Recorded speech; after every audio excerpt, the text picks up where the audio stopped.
UPPL BJP आरो AGP मित्रजोटनि बिजाथि निर्मल कुमार ब्रह्म बिथाङा एसे आगोलाव नमिनेशन होबाय आरो बिथांनि नमिनेशना एक्सेप्ट जादों। दा बे समाव जों बयबो बेवहाय मोनसे गिदिरथार सुबुं गौमायाव बाहागो लादों आरो निर्मल कुमार ब्रह्म बिथाङा जे गोबां भटआव देरहागोन बियो रोखा जाबाय।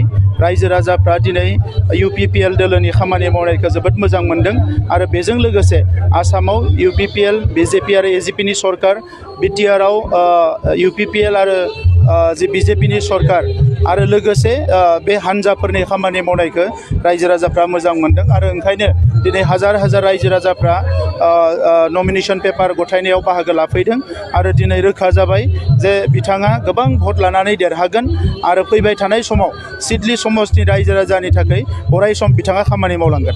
सर मैया कांग्रेसनि दैदेनगिरि सिद्दिक BTR आव BJP आरो UPPL आरो AGP आरो लोगोसेनो BTR गासै दोलोखौ बोखारनो एबा रायजो राजाखौ थगायनायनि थाखाय खामानि मावनो थाखाय कंग्रेसआसो गोदो थगायबोदों ओंखायनो दायो कंग्रेसखौ बयबो रिजेक्ट खालामबाय आरो BTR ओनसोलावथ' कंग्रेस गैखायानो थेवबो बिथांमोना बिजाथि होदो जेला आं बिथांमोननोबो बेस्ट अफ लाक होदो बिथांमोननि बिजाथिया गेलेथों। जोङो सिडली सेमिस्ट्रिखौ देरहाखाबाय। आं मैयाबो बुंदों बाव कन्टेस्टआ रावजोंबो गैया। कन्टेस्टआ UPPL आरो BPF नि गेजेरावनो जागोन आरो बियो UPPL BPF जों मोनसे फ्रेन्डलि कन्टेस्ट बायदि जागोन। बे फ्रेन्डलि कन्टेस्टआव जिहेतु सिडली MLA समस्थिया जोंनि UPPL नि खामोन UPPL नि MLA दंमोन बेयाव थांनाय बाराव MLA इलेक्शनाव जोङो गोबां हाजार भटनि फारागथियाव देरहादोंमोन।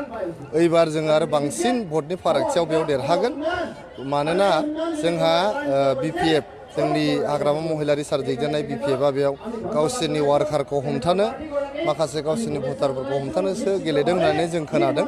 बिथांमोना जोंनो फोरमायहरदों।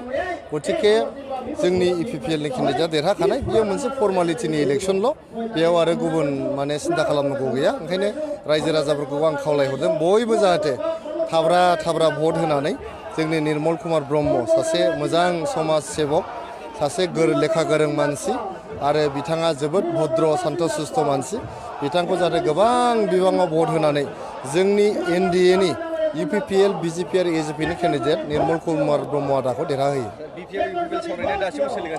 सावरायगासिनो BPF UPPL सावरायगासिनो आरो इलेक्शन जोबनायनि उनावबो सावरायगोन। इलेक्शननि सिगांथ' जोबोद मोजां आवगायनानै दङमोन आरो दा नैबे इलेक्शननि थाखाय थाबथादों। जिहेतु आं मैया बुंखादों जों UPPL आबो मोनसे पलिटिकेल पार्टी आरो BPF आबो पलिटिकेल पार्टी। पलिटिकेल पार्टी जायोबा जोङो इलेक्शनखौ गेलेखानांगोन बेखौ जों बयबो बुजियो। गतिके जोंनि बड'लेण्ड ओनसोलनि इयुनखौ नायनानै जोंनि बर' माहारिनि राजखान्थियारि इयुनखौ नायनानै जोङो इलेक्शन जोबबानो BPF आरो UPPL नि सावरायनायखौ जागायफिनगोन। कंग्रेस दोलोनि दैदेनगिरि अर्जुन मुसाहारि बिथाङा UPPL दोलो एबा BPF दोलो मोननै हान्जाखौबो बर' रायजो राजाफोरखौल' लानानै राजनिति खालामदों।